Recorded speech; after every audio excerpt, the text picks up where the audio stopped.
میں آپ سے کوئی سوال نہیں کروں گا۔ حضرت خضر علیہ السلام نے کہا اچھا، اگر آپ میرے ساتھ رہنا ہی چاہتے ہیں تو جب تک میں خود آپ سے کوئی بات بیان نہ کروں آپ مجھ سے اس کے بارے میں کچھ نہیں پوچھیں گے۔ حضرت موسیٰ نے کہا بہت اچھا۔ اب وہ دونوں آگے روانہ ہوئے۔ راستے میں پڑتا تھا دریا۔ جب دریا پار کرنے کے لیے دونوں ایک کشتی میں سوار ہوئے تو حضرت خضر نے کشتی کا ایک تختہ توڑ کر اس میں سوراخ کر دیا۔ حضرت موسیٰ نے کہا ارے آپ نے کشتی میں سوراخ کر دیا تاکہ اس میں سوار سب لوگوں کو ڈبو دیں، اور یہ لوگ تو اچھے ہیں، یہ تو ہمیں دوسرے کنارے پہ پہنچا رہے ہیں، یہ تو آپ نے بڑی خطرناک بات کی۔ حضرت خضر نے کہا میں نے آپ سے کہا نا کہ آپ سے میری باتوں پر صبر نہیں ہو سکے گا۔ حضرت موسیٰ نے کہا مجھ سے بھول ہو گئی، اسے معاف کر دیجئے اور میرے معاملے میں زیادہ سختی نہ کیجیے۔ پھر دونوں آگے بڑھے تو راستے میں ایک لڑکا ملا، بہت ہی پیارا سا۔ حضرت خضر علیہ السلام نے اس کو پکڑ کر قتل کر دیا۔ یہ دیکھ کر حضرت موسیٰ علیہ السلام بولے آپ نے ایک بے گناہ لڑکے کو مار ڈالا حالانکہ اس نے کسی کا خون نہ کیا تھا، یہ تو آپ نے بہت ہی برا کام کیا۔ حضرت خضر نے کہا میں نے نہیں کہا تھا کہ آپ میرے ساتھ صبر نہ کر سکیں گے۔ حضرت موسیٰ نے کہا بے شک مجھ سے غلطی ہوئی، اب کہ معاف فرما دیں، اگر اس کے بعد آپ سے کچھ پوچھوں تو آپ مجھے اپنے ساتھ نہ رکھیے گا۔ پھر دونوں اور آگے بڑھے اور چلتے چلتے ایک گاؤں میں پہنچے۔ کھانے کا وقت تھا اور ان کے پاس کچھ کھانے کو نہ تھا۔ گاؤں والوں سے کھانا مانگا تو انہوں نے کھانا دینے سے ہی انکار کر دیا۔ اتنے میں حضرت موسیٰ علیہ السلام اور حضرت خضر نے گاؤں میں ایک دیوار دیکھی جو بہت پرانی ہو چکی تھی اور گرنے ہی والی تھی۔ حضرت خضر نے اس کو درست کر کے کھڑا کر دیا۔ حضرت موسیٰ علیہ السلام نے کہا اس گاؤں کے لوگوں نے ہم کو کھانا تو دیا نہیں، آپ نے ان کی گرتی ہوئی دیوار کی مرمت کر دی، اگر آپ چاہتے تو ان سے اس کام کی اجرت لے سکتے تھے۔ حضرت خضر نے کہا بس اب آپ اور میں ایک ساتھ نہیں رہ سکتے، آپ کا راستہ اور میرا راستہ اور۔ اب میں آپ کو ان باتوں کی حقیقت بتاتا ہوں جن پر آپ صبر نہیں کر سکے، تو سنیے۔ جس کشتی کا تختہ میں نے توڑ ڈالا تھا وہ چند غریب آدمیوں کی تھی جو اس کشتی کو چلا کر اپنا پیٹ پالتے تھے۔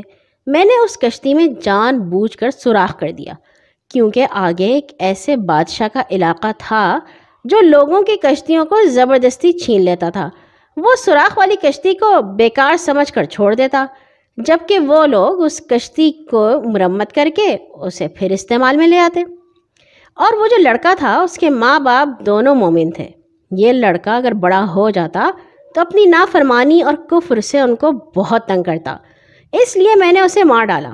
مجھے خدا کے ہاں سے امید ہے کہ وہ اس کے بدلے میں اس کے والدین کو نیک اور فرما بردار لڑکا دے گا جو ان کی خدمت کرنے والا ہوگا۔ اور اس دیوار کا معاملہ وہ یہ ہے کہ یہ 2 یتیم لڑکوں کی ہے جو اس گاؤں میں رہتے ہیں۔ اس دیوار کے نیچے ان بچوں کے لیے ایک خزانہ دبا ہوا ہے۔ ان کا باپ ایک نہایت نیک آدمی تھا، تو خدا نے چاہا کہ دونوں لڑکے جوان ہوں اور دیوار کے نیچے سے اپنا خزانہ نکال لیں، اس لیے میں نے اس کو کھڑا کر دیا۔ اگر دیوار گر جاتی تو اس خزانے کے ضائع ہو جانے کا ڈر تھا۔ یہ باتیں حضرت موسیٰ علیہ السلام کو بتا کر حضرت خضر علیہ السلام نے فرمایا کہ میں نے جو کچھ کیا صرف خدا کے حکم سے کیا، اپنے اختیار سے کچھ نہیں کیا۔ اللہ تعالیٰ نے مجھے ان باتوں کا حکم دیا تھا، لیکن آپ ان پر صبر نہ کر سکے۔ اب حضرت موسیٰ علیہ السلام کو معلوم ہوا کہ اللہ تعالیٰ کا علم کتنا زیادہ ہے اور اللہ تعالیٰ پورے کا پورا علم کسی ایک شخص کو نہیں دیتا۔ سورہ کہف میں اللہ تعالیٰ نے یہ قصہ ہمیں اس لیے سنایا ہے تاکہ ہمیں بھی پتہ چلے کہ جو بھی کام ہوتا ہے اللہ تعالیٰ کی اس میں کوئی نہ کوئی مصلحت ہوتی ہے۔ اب جن لوگوں کی کشتی ٹوٹی وہ بھی بڑے ناراض ہوئے ہوں گے کہ ہماری کشتی کس نے خراب کر دی اور یہ کیا مشکل پڑ گئی، مگر انہیں یہ نہیں پتہ تھا کہ کشتی کا خراب ہونا ان کے لیے فائدہ مند تھا، ورنہ بادشاہ ان سے کشتی لے لیتا اور پھر وہ کماتے کیسے۔ اسی طرح جب اس لڑکے کو قتل کیا حضرت خضر نے تو اس کے اماں ابا تو بہت پریشان ہوئے ہوں گے کہ ہمارا بیٹا کیسے مر گیا، مگر انہیں یہ نہیں پتہ تھا نا کہ اگر یہ بیٹا بڑا ہوتا اور ان کی نافرمانی کرتا، انہیں تنگ کرتا، تو وہ کہتے اللہ تعالیٰ آپ نے ہمیں ایسا بیٹا کیوں دیا ہے۔